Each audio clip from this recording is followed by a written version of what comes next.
baylo ang langit na gihandom mo. Siya ni ang akong nasulatan. Salamat kay na kung sa lahat. Karon buotan na o buwa na minaw ni sa ako, dili makaasawa ang buotan. Naglibot ko og katong kuan, katong biko. Ikaw tilawin ang biko, lamit man ni sa itong mga asawa. Oo, gabiya mo. Ilan mo, matamis ba ang biko yun? Sige, ang kantang ba siya? Doyo kayo ta? Karon mga kaigsunan, ay na mo hatag, libre na lang kayo. Masubo man tao, muhatag, may kuhatag, imuhatag. So, libre na lang. Ayaw ibaylo ang laki mo ba na?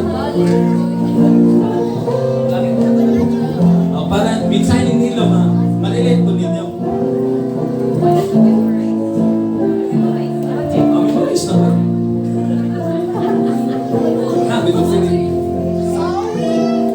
Ang langit, usang kadapit, may kalipay na higpit, lumlum bulawan, ang atong pagapuhian, sa Diyos ihatan, kinaburing walay katapusan.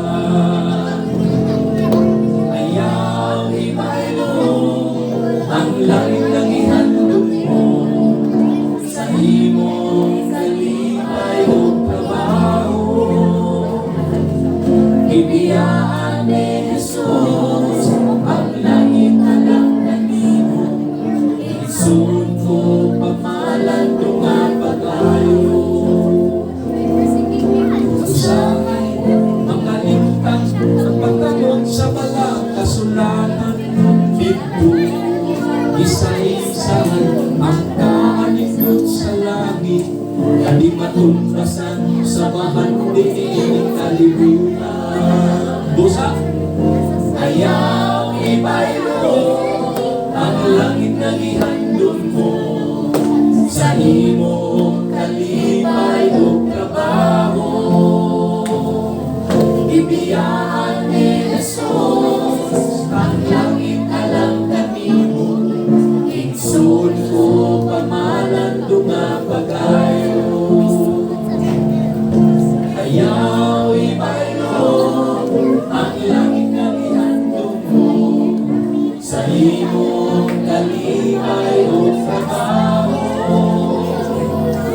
Ibiyaan ni Jesus ang langit alam kanimo, igsoon ko pamalan nga pag-ayo. Igsoon ko pamalan nga pag-ayo. Amen, mga nagsulat.